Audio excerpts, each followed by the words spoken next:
Hey guys, Gibberish HS here, and we are starting the premiere of our Star Wars expansion. It's going to be a lot of fun. If you haven't already, check out the Rise of Skywalker cards. Those are cards more related to the recent Star Wars Rise of Skywalker movie that just came out. So if you want to see cards related to that, check out that video.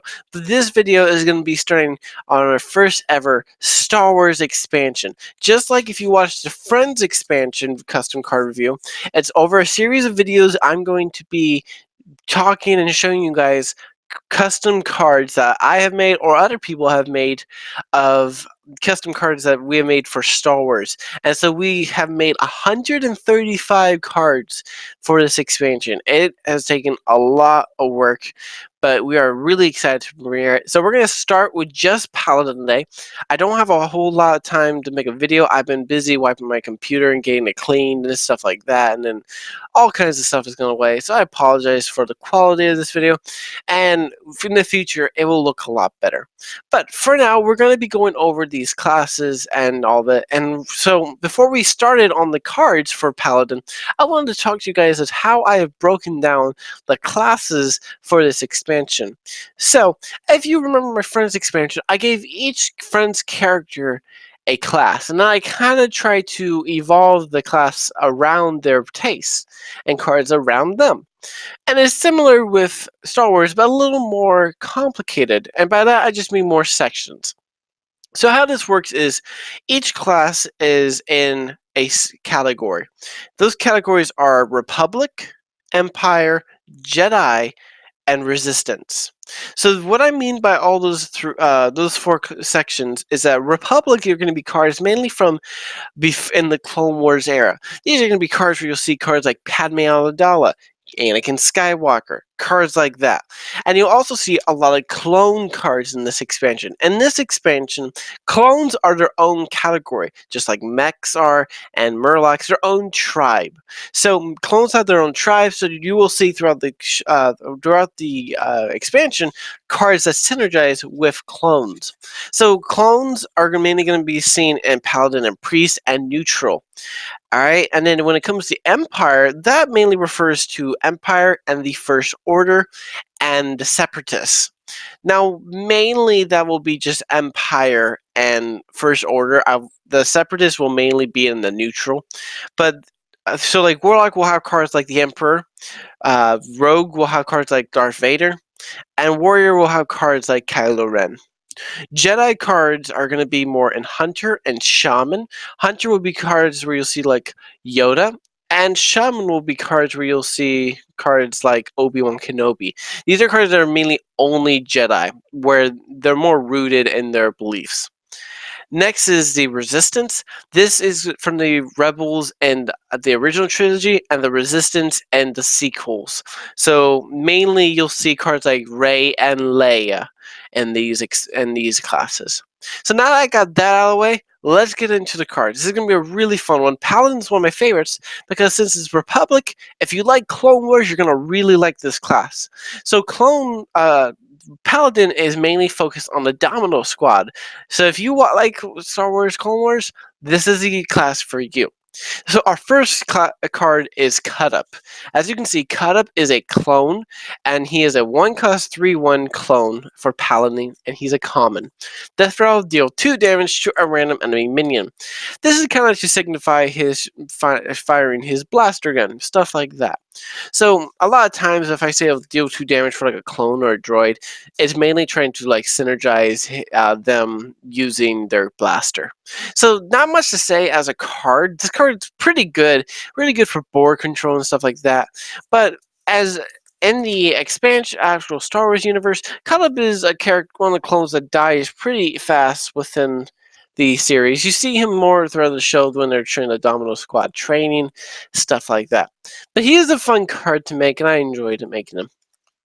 Next is Droid Bait. Droid Bait is a 2-cost 3/5 Paladin common, and he, of course, is classed as a clone in his tribe. It says battle cry summon 2 random 1-cost mechs for your opponent. Now, as you see, droids are going to be mechs. So as we go through that, I'm not gonna make a new like tribe for droids. They're just mechs. So a lot of Republic cards will synergize in destroying mechs and stuff like that. So of course mechs is to synergize the droids and the clones fighting. So you get a good big minion, a 2-cost 3/5 common. This summons 2 random cost mechs. So that's pretty strong for your side. But if he is playing a class that synergizes with mechs, that could go into his favor. So interesting card. Next is Extreme Lengths. Extreme Lengths is of the picture of Anakin force choking the Geonosian on their ship after I believe it was Ahsoka and Daenerys. I forget her name. When they get stuck on the ship with the mind controlling worms from Geonosis. So this is him choking them. It's Extreme Length, 7-cost Paladin spell. Deal 4 damage to 3 random enemy minions. So very similar to multi-shot. This is mainly to signify him force choking. Not much to say as actual card. I really did like this thing though in Star Wars Clone Wars. It really showed us the synergies of how Anakin really transitioned. Because in the prequels, it went a little fast. He went a little much. It felt a little rushed in Revenge of the Sith. But here they kind of they showed us simple things and how he's willing to go anywhere to save the ones he loves. So interesting card. All right, next is going to be Heavy. Heavy is an A-cost 8/5 clone, and he is a rare. Battlecry, destroy a mech. Death Row, destroy a random minion. So we know that Heavy died in Clone Wars and trying to blow up the base. He was a really crucial part in the Domino Squad, and so seeing him like this was really cool. So destroying a mech was to signify him destroying the mechs when he was alive, and then when he destroyed a random enemy minion, he blew up the base. So it was to kill any minion there. As a card, this card actually isn't that bad. The problem is that mechs are like if this is a Boomsday expansion, different story because that was a lot of mechs. So like if this card was like Destroy a Dragon and Descent of Dragons, this card would be really popular. But as expansions go on and things changes, the tribes change and so things it becomes kind of less relevant. For this expansion though, mechs are going to be a big part of it. So heavy would be quite relevant. Next is Echo. I really debated on whether or not I should make Echo an epic or not, but I went ahead and gave him a rare for reasons you'll see. He's a 2-cost 2/1 clone, and it says battlecry deal 3 damage to an enemy minion. Death Rattle, deal 3 damage to the enemy hero. This is a really good card, really good for just getting aggressive and board control.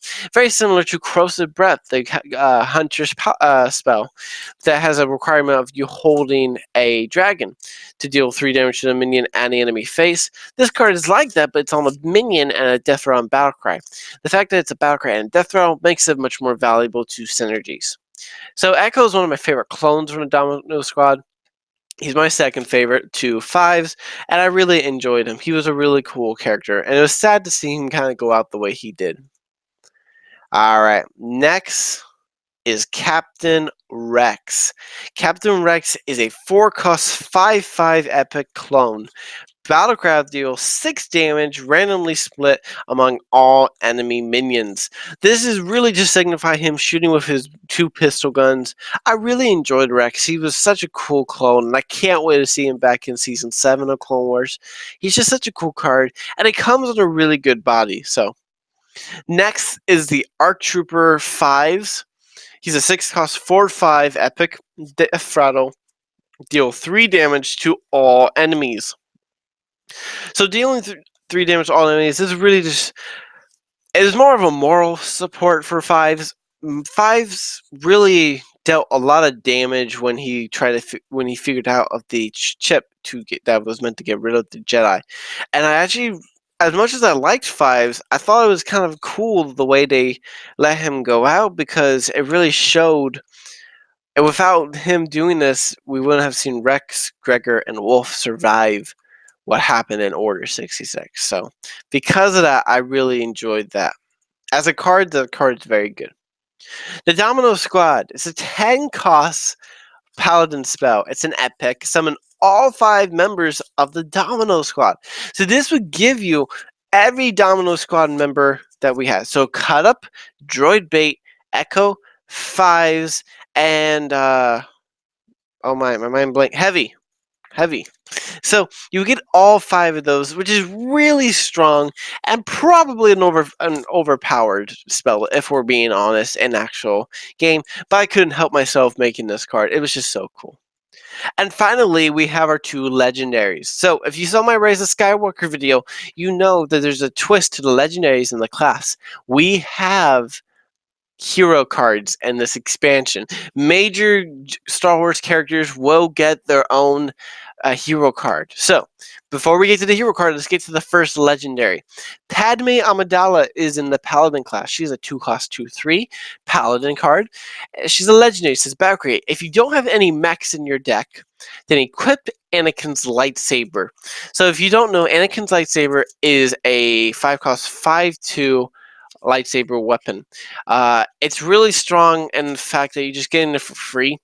Anakin's lightsaber is not a card that actually is in any class. You only generate it through other cards. So it's a very strong card. A 2-cost 2/3 that gives you a 5/2 weapon. That is crazy. So at that point in the game, that's a very good point for you to push on with your damage. And I feel like it really works well. Padme and Anakin are married, and we see even in episodes like in the Clone Wars Season 2, Episode 1, where you see like the bounty hunters are taking over, and she has his lightsaber. So cool little things like that. The final card is Anakin Skywalker. Of course, he had to be in Paladin, alright? He had to be with the Republic. He's a 7-cost hero card, and he's called Anakin Skywalker. Battlecry, destroy all mechs in your opponent's hand and battlefield. So this is only the hand and battlefield for the mechs. So it's very decisive. In actual terms of playing this, it's actually kind of complicated because if it said like deck, that would be good because it could help you get rid of like Ziliax, but this could potentially do nothing, which is why his hero power is pretty good. His hero power is summon R2D2, which is summoning a 2/2 R2D2 mech. So that may seem weak, but the fact that R2D2 is a mech and you can summon him every turn makes him really strong. Helping them do this is what really will push for you to deal damage in the later game of Paladin, and magnetizing and stuff like that will really help you with that. So it is interesting, I think. I considered having it where it says destroy all mechs in your opponent's deck. I thought that would be a little too OP, especially since how many mechs are going to be in this expansion. So I think Anakin, once you guys see more cards, will be a card to reckon with.